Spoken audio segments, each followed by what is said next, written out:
Gracias por sintonizarte al podcast de la Biblia al desnudo. Puedes obtener la transcripción de este episodio en los enlaces de la descripción de este video. Recomendamos echar un vistazo si tienes preguntas o dudas acerca de la traducción o redacción en este episodio, ya que difiere del original en inglés. Bienvenido de nuevo al podcast de la Biblia al desnudo. Hoy veremos Hechos capítulos 6 y 7. Gran parte de esto le resulta familiar a la gente, lo que jugará a nuestro favor porque no voy a leer ambos capítulos completos. Pero típicamente Hechos 6, cuando la gente llega a esto o cuando lo escuchan en la iglesia, están pensando en la selección de diáconos y todo eso, y más o menos eso se convierte en el enfoque exclusivo en ello. Pero hay dos cosas aquí en la primera parte del capítulo 6 que voy a leer y comentar brevemente. Y luego abordaré todo el tema con Esteban y su sermón. Entonces, comenzando en Hechos 6:1, leemos y dice: Por aquellos días, al multiplicarse el número de los discípulos, surgió una queja de parte de los judíos helenistas en contra de los judíos nativos, porque sus viudas eran desatendidas en la distribución diaria de los alimentos. Ahora, por supuesto, la distribución diaria, nos detendremos aquí por un momento, es esto de compartir la riqueza, tener todas las cosas en común, que ya hemos encontrado dos lugares antes. Entonces, aparentemente hay cierta desigualdad allí. Entonces los 12 convocaron a la congregación de los discípulos y dijeron: No es conveniente que nosotros descuidemos la palabra de Dios para servir mesas. Por tanto, hermanos, escoged de entre vosotros 7 hombres de buena reputación, llenos del Espíritu Santo y de sabiduría, a quienes podamos encargar esta tarea, y nosotros nos entregaremos a la oración y al ministerio de la palabra. Lo propuesto tuvo la aprobación de toda la congregación, y escogieron a Esteban, un hombre lleno de fe y del Espíritu Santo, y a Felipe, a Prócoro, a Nicanor, a Timón, a Parmenas y a Nicolás, un prosélito de Antioquía, a los cuales presentaron ante los apóstoles y después de orar, pusieron sus manos sobre ellos. Fin de la cita. Así que voy a parar ahí. Una vez más, hay cierta inequidad. La referencia a los helenistas, ellos son básicamente conversos judíos helenizados, a diferencia de estos otros hebreos que habrían sido de una secta diferente. En otras palabras, no de la época de Jesús, por supuesto. En la época de la iglesia primitiva había diferentes sectas del judaísmo, y algunas eran más helenísticas y otras no. Y aquellos que no lo eran veían a los judíos helenizados como un poco paganos o poco más que mundanos o un poco influenciados por la cultura gentil y el sistema político y todo eso. Hay diferentes grupos y, por supuesto, tenemos aquí una situación en la que un grupo dice: oye, ya sabes, nuestras viudas están siendo desatendidas en la distribución diaria, por lo que tienen que resolver este problema. Ahora bien, las dos cosas en las que realmente quiero centrarme son este comentario sobre, al final, en la serie de nombres, que Nicolás es un prosélito de Antioquía y luego todo esto de imponerles las manos. Quiero hablar un poco sobre esas. Ahora ahí, no sé cómo otras traducciones manejan esto.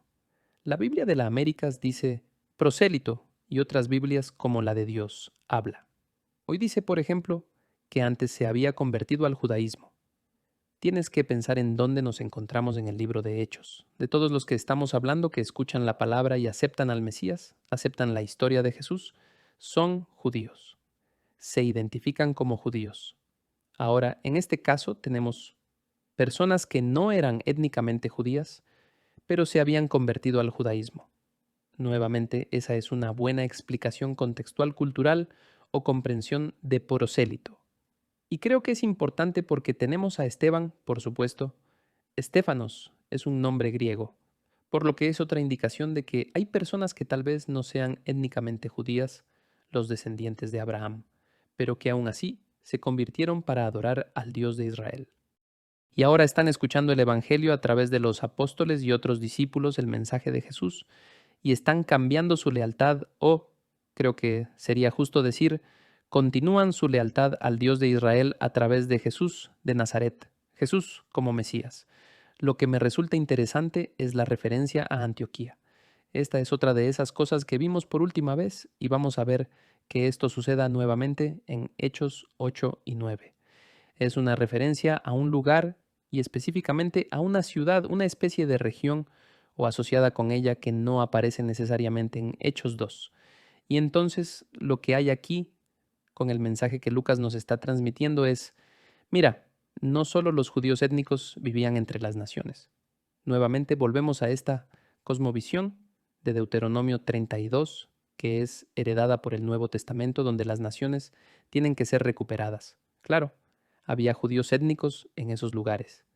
Habían llegado a Pentecostés, habían oído el mensaje de Pedro y habían aceptado a Jesús como el Mesías. Bueno, no solo los judíos étnicos que viven en las naciones hacen esto y luego llevan el Evangelio a otros donde viven, sino que incluso los conversos al judaísmo están haciendo lo mismo. Están en estos lugares. Por supuesto, Dios lo sabe. Es parte del plan providencial que estas personas escuchen el mensaje del Evangelio, lo crean y luego lo transmitan. Pero todavía estamos en el contexto de este marco judío que va a cambiar cuando lleguemos, especialmente con Pablo, el apóstol de los gentiles. Pero el programa comienza inicialmente con aquellos que están comprometidos con el Dios de Israel, que simplemente los llamaremos judíos o judaísmo, que viven esparcidos entre las naciones y creen, y comienzan a difundir el reino de Dios en esos lugares fuera de Jerusalén. Y por supuesto hay un elemento significativo dentro de Jerusalén donde sucedieron todos estos eventos y por supuesto donde están los apóstoles. Entonces la referencia a Antioquía se enfoca en otro de estos lugares, otra de estas regiones, para hacernos saber que este proceso continúa. No es solo las naciones mencionadas en Hechos 2, tan claro como haya sido al referirse a revertir a los desheredados a las naciones allá por el evento de Babel. Si ese pensamiento es nuevo para ti, debes ver el video sobre la cosmovisión de Deuteronomio 32 en el sitio web del podcast. Pero no son solo los mencionados en Hechos 2. Está sucediendo en todas partes. Está sucediendo en todo lugar. Entonces la lista no estaba completa en Hechos 2, así que vamos a recibir indicaciones en los capítulos venideros, en el futuro cercano, sobre el mismo tipo de idea de ¿por qué se menciona este lugar? Bueno, se menciona para vincularlo con Hechos, capítulo 2, en el reclamo de las naciones. La otra cosa que quería mencionar aquí es la imposición de manos. Ahora, en este contexto, no tenemos ninguna asociación con esta imposición de manos sobre ellos con ningún tipo de don espiritual. Entonces, es más o menos una identificación. Nuevamente, los apóstoles se identifican con estas personas que son seleccionadas, están de acuerdo con su selección. Están respaldando, esto es una especie de respaldo a estos hombres en particular. Con el tiempo, especialmente con Pablo, verás que esta frase se usa como un medio para, a falta de un término mejor, transmitir el poder del Espíritu Santo y algunos de los dones del Espíritu Santo. Veremos esto más adelante en el libro de los Hechos, donde Pablo o alguien más impondrá sus manos sobre alguien y hablará en lenguas, o será sobrenaturalmente capacitado para hacer esto o aquello. Entonces el concepto se transforma un poco a medida que avanzamos. Es un respaldo, es una selección, es una elección, pero también es esta impartición del poder que se recibió en Hechos capítulo 2 para el propósito específico, ya que está vinculado al Espíritu, que está vinculado a Hechos capítulo 2, tiene un contexto específico y un objetivo. No es para que puedas correr de un lado a otro por los pasillos de tu iglesia y ese tipo de cosas, y algunas de las cosas que asociamos con el movimiento carismático moderno. El contexto específico fue la habilitación para articular el Evangelio y difundir esta novedad de Jesús de Nazaret. Este tipo que realmente vino era Dios encarnado y esto es lo que hizo. Murió y resucitó. Por eso se hizo para separar al pueblo de Dios de todas las naciones. Había un contexto específico para esto que una vez que entramos en territorio gentil y específicamente con Pablo, cuando sale del contexto geográfico judío inmediato, cuando comienza a salir a las naciones gentiles y a hacer su ministerio, este tipo de cosas lo conectan. Volvamos a lo que pasó en Hechos capítulo 2. Así que aquí hay mensajes deliberados. Una vez más, la Biblia está llena de este tipo de cosas. Suceden cosas que te hacen pensar en otras cosas. Las cosas están escritas para hacerte pensar en otras cosas. Hay ganchos teológicos en lo que estás leyendo que enlazan, enganchan con algo más. Se trata de mensajes teológicos y de una especie de coherencia y consistencia. Abordaremos eso nuevamente, así que no quiero extenderme más en ello aquí. Pero quería mencionar esas dos cosas específicamente. Después de este punto, en Hechos 6, llegamos a la situación en la que Esteban es arrestado. Nuevamente, esta es una historia familiar, por lo que no la leeré completa. Es arrestado en la segunda mitad del capítulo 6. Y luego el capítulo 7 es su discurso, su testimonio, su sermón ante el sumo sacerdote y aquellos que están reunidos para tratar con él. Y comencemos en Hechos 7. Y dice, y el sumo sacerdote dijo, ¿es esto así? Esteban acababa de ser acusado al final del capítulo 6 de hablar en contra del templo, en contra de la ley, de hablar de Jesús de Nazaret, de que Jesús destruiría el templo, cambiaría las costumbres que Moisés les había dado y todo eso. Entonces el sumo sacerdote dice, ¿son así estas cosas? Y la respuesta de Esteban fue este sermón. Y él dijo, escuchadme, hermanos y padres. El Dios de gloria apareció a nuestro padre Abraham cuando estaba en Mesopotamia antes que habitara en Harán. Fin de la cita. Ahora quiero detenerme ahí brevemente. Para aquellos de ustedes que están familiarizados con mi blog, sabrán que tengo una visión un poco diferente sobre la Ur de Abraham, el contexto mesopotámico de Abraham.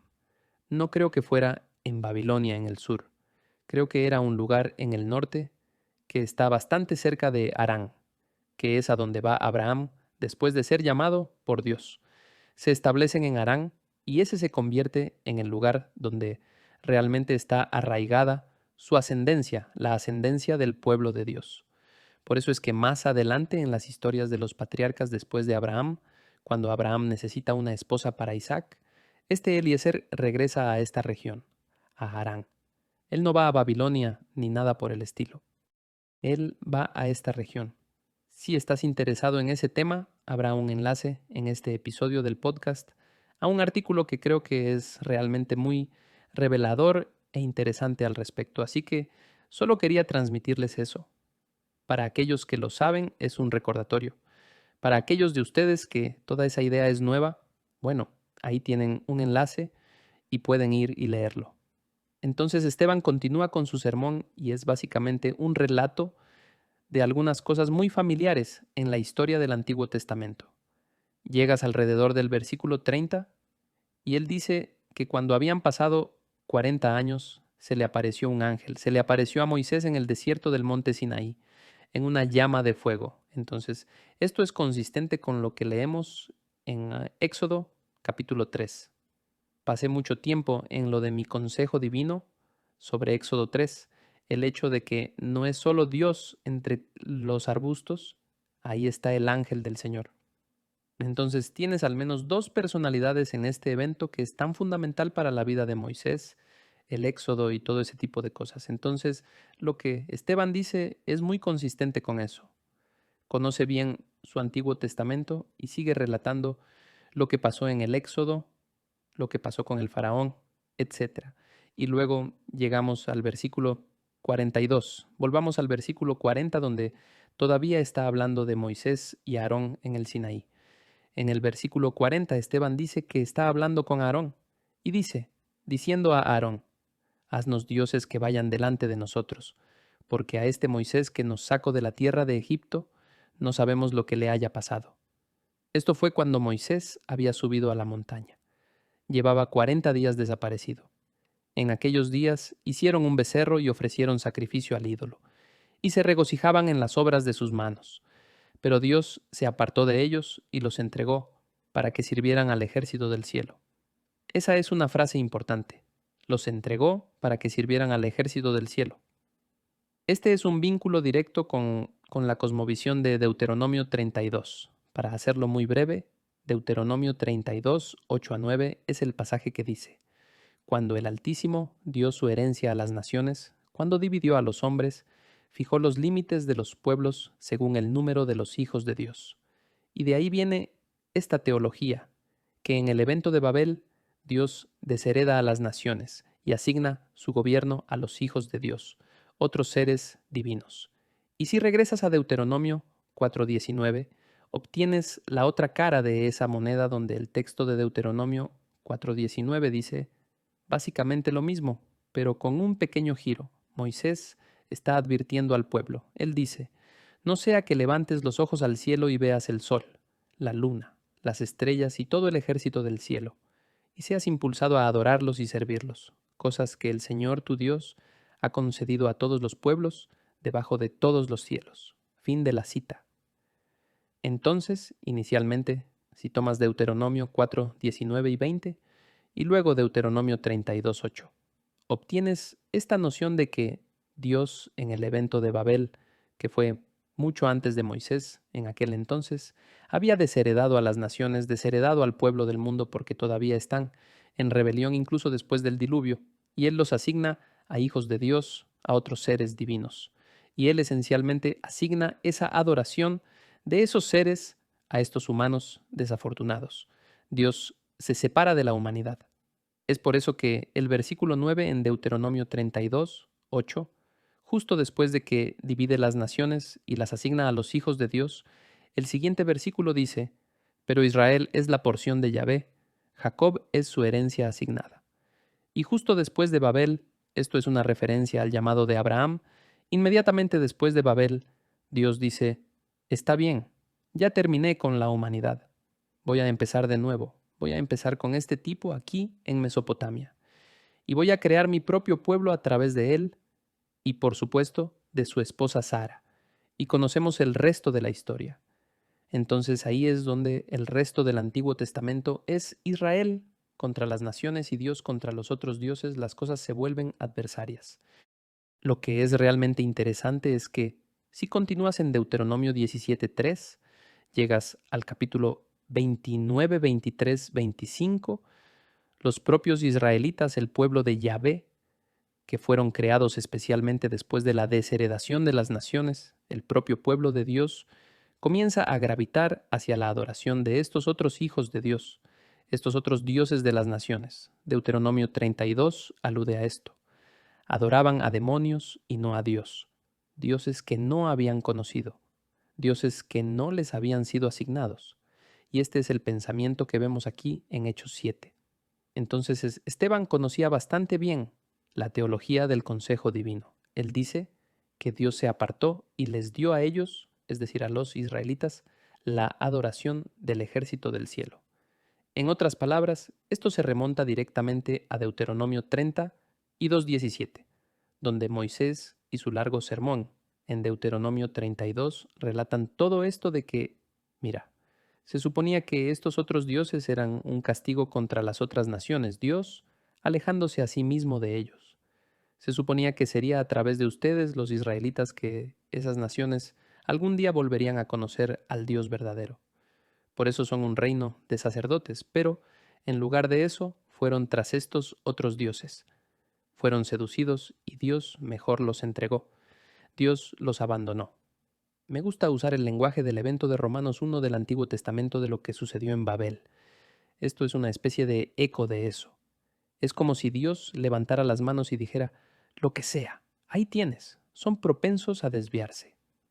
Y entonces Esteban repasa el hecho de que se habían alejado de Dios y adoraban a otros dioses, y ahora va a citar el Antiguo Testamento específicamente en defensa de eso. Porque lo que Esteban está buscando en su discurso es el hecho de que Israel mismo se separó de Dios. Tomaron estas decisiones y Dios dijo que estaba bien. Dios los entrega a sus propios deseos. Cualquiera que haya leído a alguno de los profetas conoce la historia, que Dios ve lo que está pasando.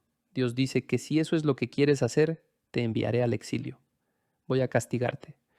Pero sabemos por toda la historia de Israel que Dios no termina esta historia allí. Sus promesas a Abraham, sus promesas a David, de tener una tierra y un rey, y el nuevo pacto del que pasamos mucho tiempo hablando 10 episodios antes en el podcast, que se hacen realidad a través de la muerte y resurrección de Cristo y la venida del Espíritu en Pentecostés. Todas esas cosas Dios las mantiene vivas incluso después de enviar al pueblo al exilio. Y Esteban sabe todo esto. Él conoce las Escrituras muy bien. Él sabe lo que pasó con Jesús. Él lo entiende completamente y los está preparando.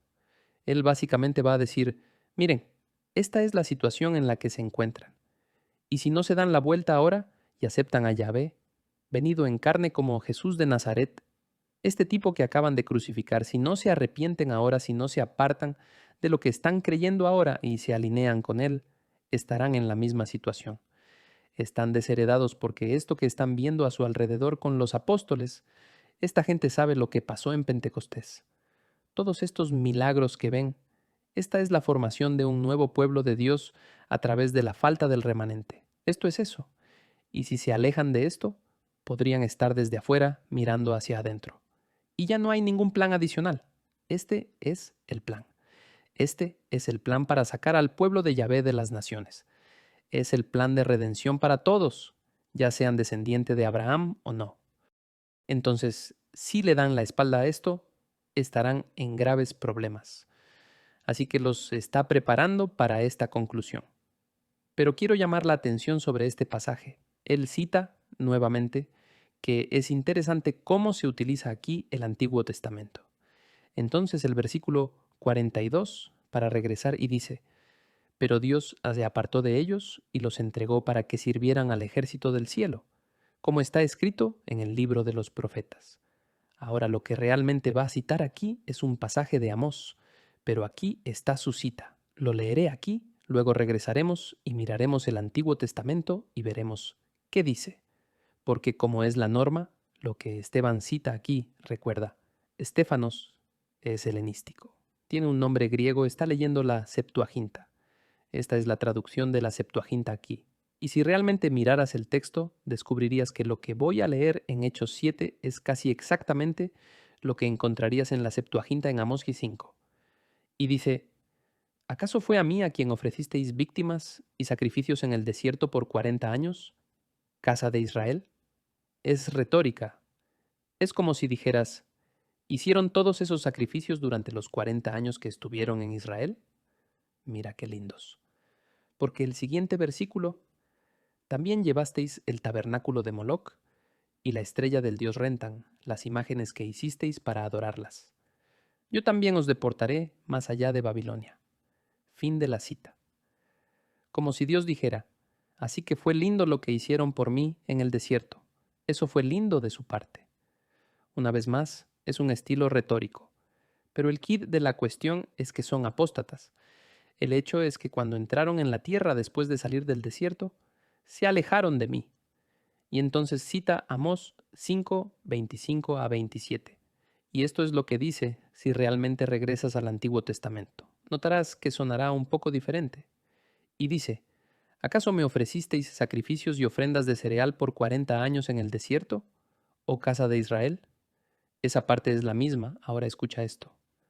Más bien, llevasteis a Sikut, vuestro rey, y a Kiyún, vuestros ídolos, la estrella de vuestros dioses que hicisteis para vosotros.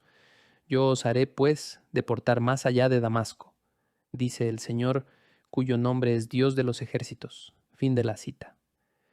Ahora bien, aquí hay una serie de diferencias. Y si alguna vez has notado esto, solo quiero brindarte una versión rápida de cómo analizar las diferencias. El Antiguo Testamento, el texto masorético, dice que tomarás a Sikut, tu rey, y a Kiyún o Kaiwan, la estrella de vuestros dioses, y los enviaré más allá de Damasco, al exilio más allá de Damasco. La Septuaginta, el Nuevo Testamento, con Esteban dice aquí, también llevasteis el tabernáculo de Moloc y la estrella del dios Rentán, yo también os deportaré más allá de Babilonia. Entonces, ¿cómo rayos se pasa de uno a otro? Veámoslos uno por uno. Esta referencia en el Antiguo Testamento a Sikut, tu rey, lo que tienes aquí en el texto hebreo es la primera palabra hebrea. Solo usaré la transliteración, SKT. De ahí es de donde el texto masorético obtiene el Sikut. Y luego tenemos MLK y luego KM, que es tu rey, el sustantivo rey y el sufijo tú. Entonces eso es fácil, pero el problema es que SKP podría leerse como Sikot, que significa tienda o caseta, como Sukkot en hebreo, las fiestas hebreas. Y eso es lo que estaba pensando el traductor de la Septuaginta. Entonces usa la palabra griega para tienda y luego tiene que decidir, bueno, ¿cuál es la tienda de MLK? Y aparentemente ignora el sufijo o no estaba en su texto. Y así surge con Moloch, la tienda de Moloch. De ahí viene esto en la Septuaginta. Puedes ver de dónde lo consiguieron. Pero es una visión bastante diferente de lo que está pasando. Ahora, para intentar resumir esto, las consonantes pueden leerse caseta o tienda, o podría ser el nombre de esta deidad. Si lo tomas como el nombre de la deidad Sikut, probablemente sea una referencia al dios Acadio Sucot. Y entonces lo que estaría diciendo el profeta Amós, ahora piénselo. El reino del norte, aquí es donde Amós les está predicando. ¿Por quién es conquistado el reino del norte? Po, los asirios. Esta es una referencia al hecho de que la gente en el reino del norte adoraba a un dios acadio, un dios por encima de los asirios. Así que tiene sentido en la época de Amós. Amós está diciendo, miren ustedes, síganle.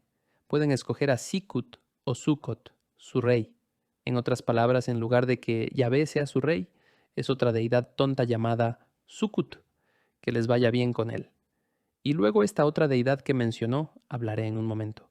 Este tipo, Kiyun. Amós está diciendo, miren, pueden hacer eso, pero saben lo que va a pasar. Los voy a enviar al exilio. Y por supuesto, en Amós, en el texto masorético, es el exilio más allá de Damasco. Entonces puedes leerlo de cualquier forma. De cualquier manera, es apostasía. Entonces, conceptualmente las dos versiones son similares, aunque textualmente no lo son.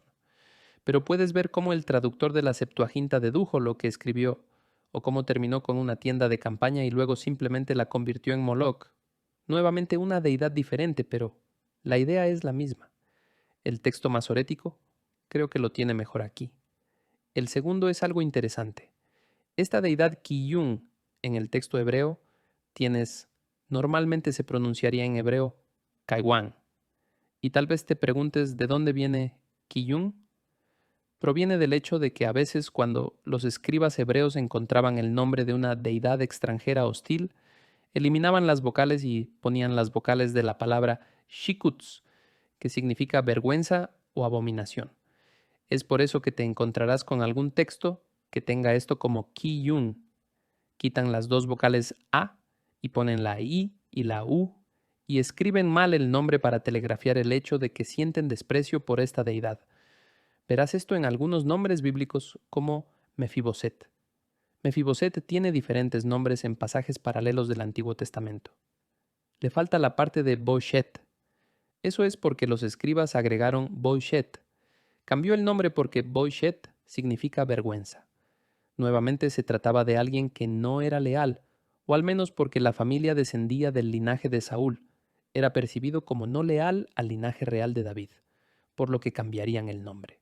Hacían cosas como esta para telegrafiar contenido, para telegrafiar una relación hostil, para decir algo negativo que pasa desapercibido o como un subtexto para que los lectores de su época lo captaran, porque ellos sabrían los otros nombres y conocerían algunas de estas técnicas.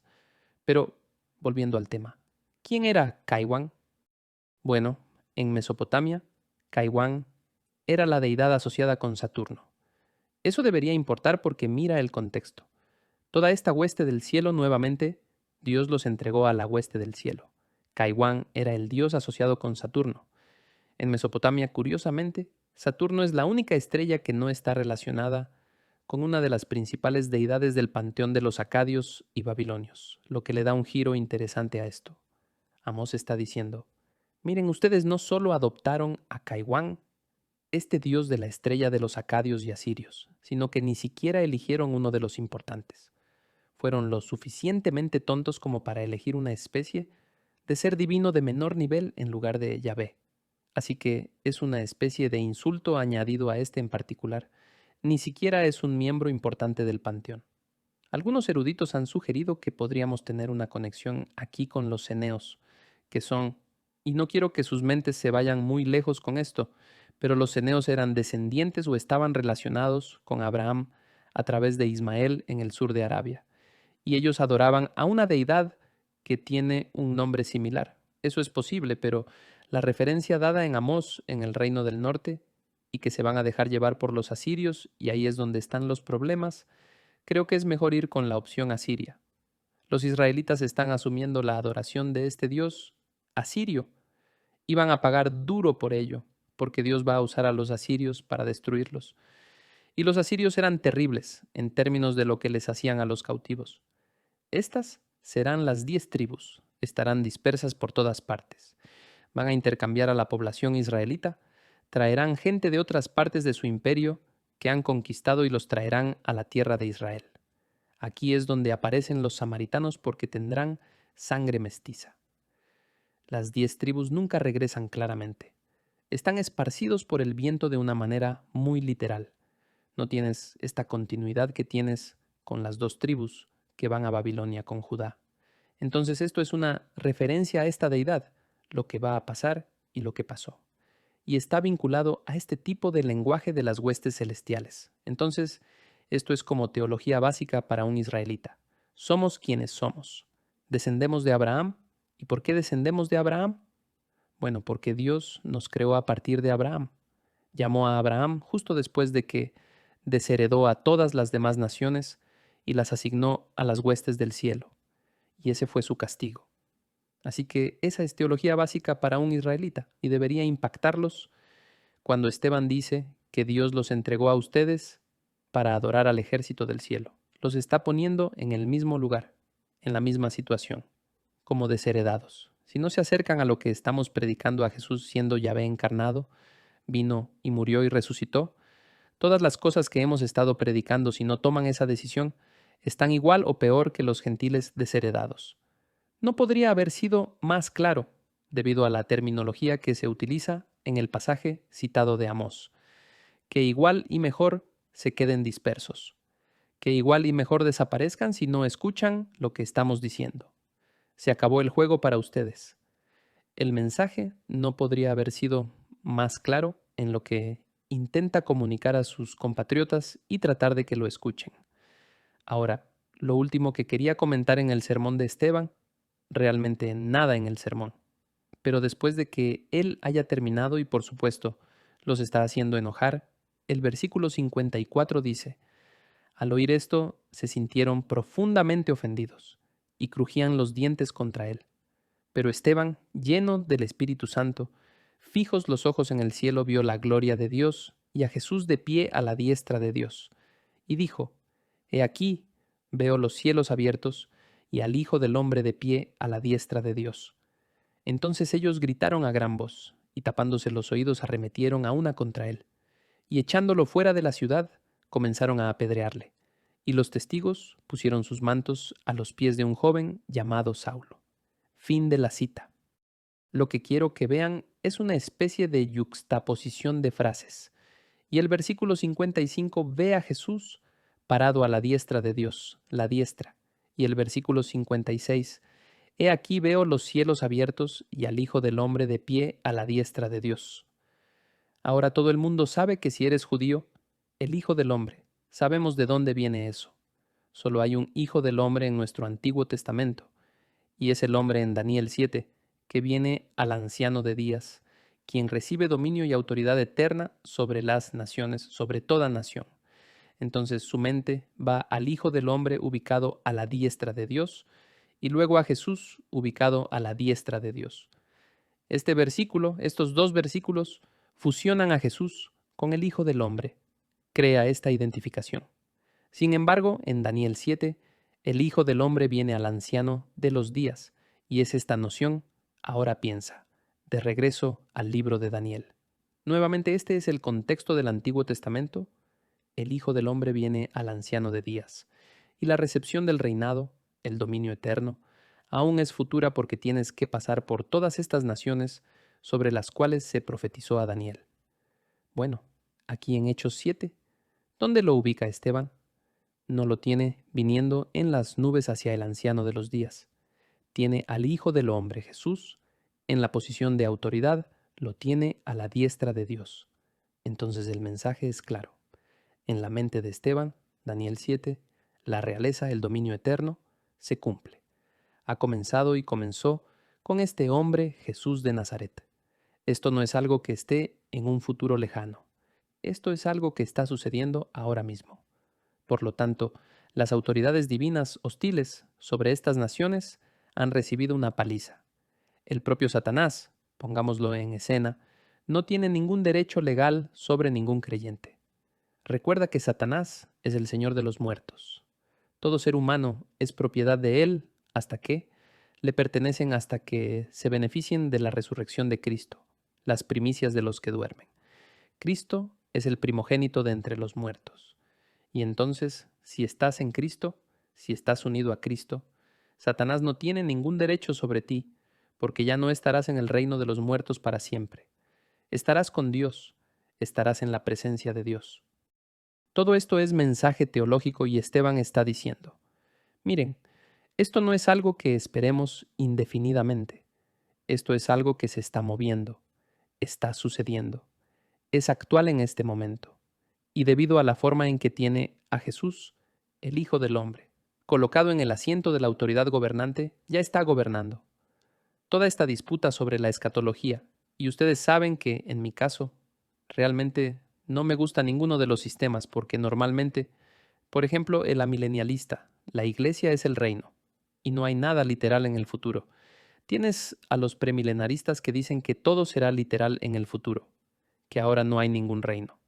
Ambos están equivocados porque eligen uno de dos aspectos que son ambos correctos.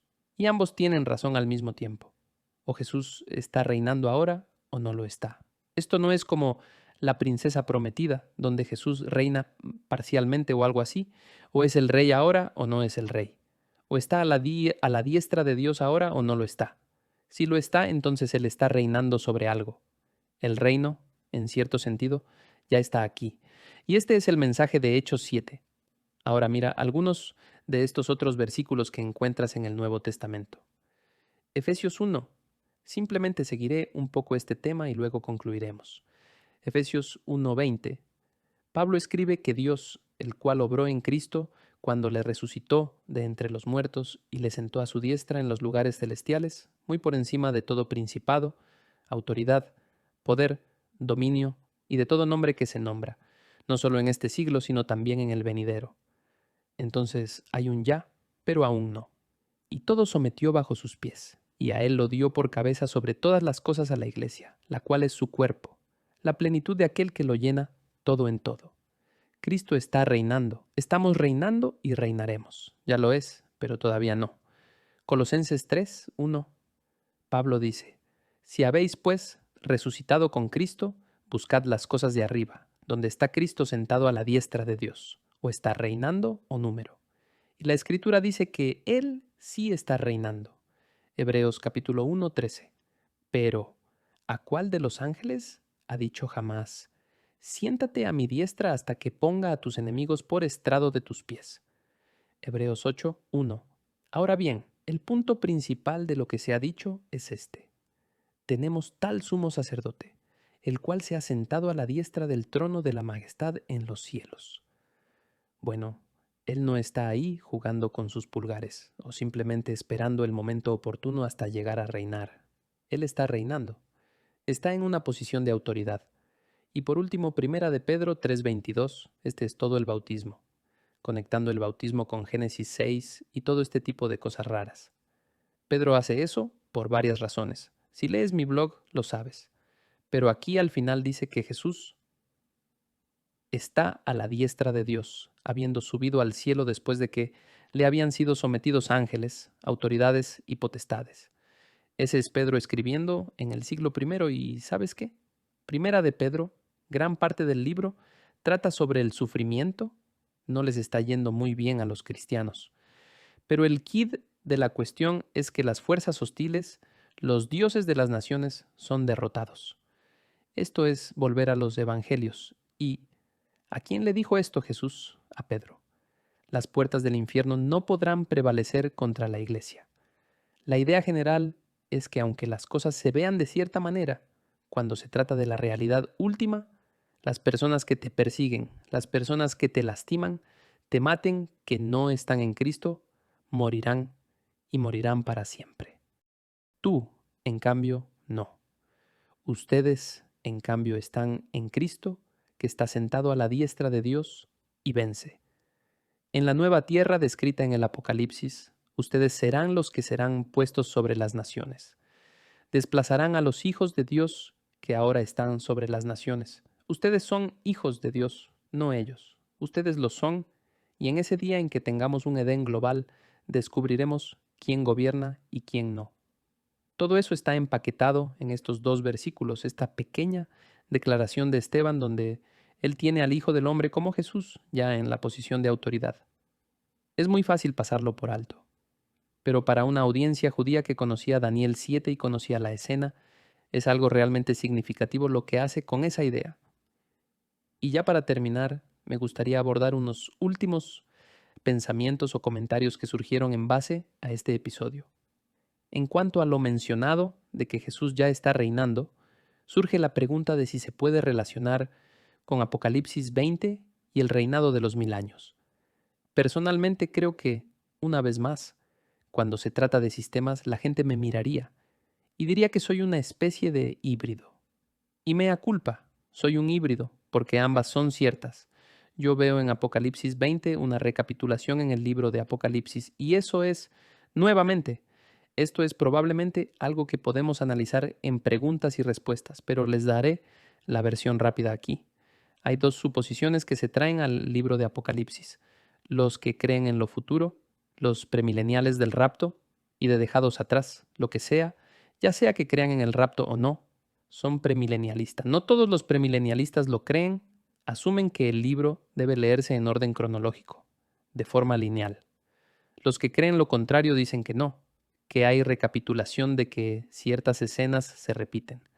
Hay ciertos ciclos de eventos que se repiten en diferentes lugares del libro. Recapitulan, repiten lo que ya se ha dicho antes, por lo que no es necesario leerlo en orden cronológico.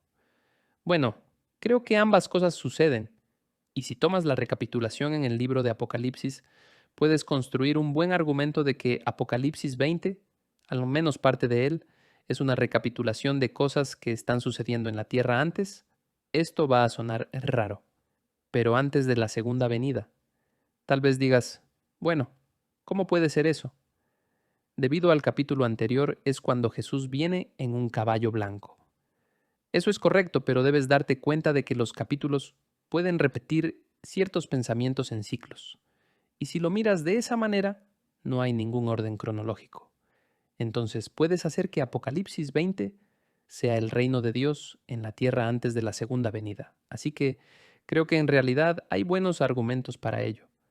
Sin embargo, no creo que los datos conduzcan al amilenialismo, que no tengamos un reino literal en el futuro al que esperar. Ciertamente creo que sí, pero mis razones son muy diferentes a las que te darán los sistemas estándar.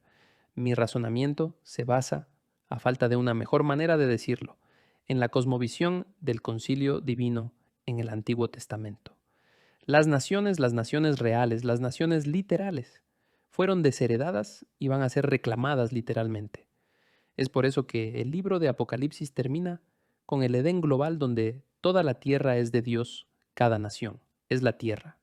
Así que mi punto de vista es que lo que consideramos el cielo o la otra vida no está en algún lugar de otra dimensión o en el espacio o en algún otro planeta o alguna nube nebulosa que esté en algún lugar del universo. Creo que el cielo es la tierra nueva. Y realmente no prefiero el término milenio porque creo que es demasiado corto. No va a terminar en 1000 años.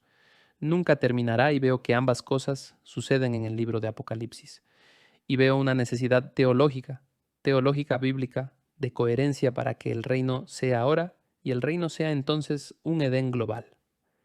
Así que esa es la forma larga e indirecta en la que responderé a esa pregunta. Es algo que les resulta familiar a las personas interesadas en la escatología y que normalmente los ponen en una categoría u otra. Y yo digo que desechen las categorías. Deshazte de ellas o reconcílialas. No necesitas las categorías porque ambas cosas están en funcionamiento simultáneamente. Y hay una cronología, aunque también hay una recapitulación. Ambos sistemas han hecho observaciones que son muy exegéticamente defendibles y parecen oponerse entre sí.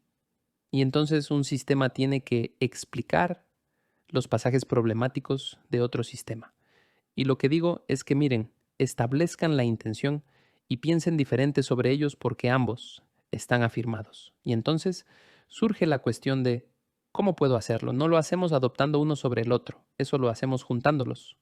Eso realmente no tiene un nombre, pero realmente no me importan las etiquetas. Eso es lo que se nos presenta. Y si Dios quiere hacer eso, añadiendo más hidrógeno al Sol, que sea como Él quiera.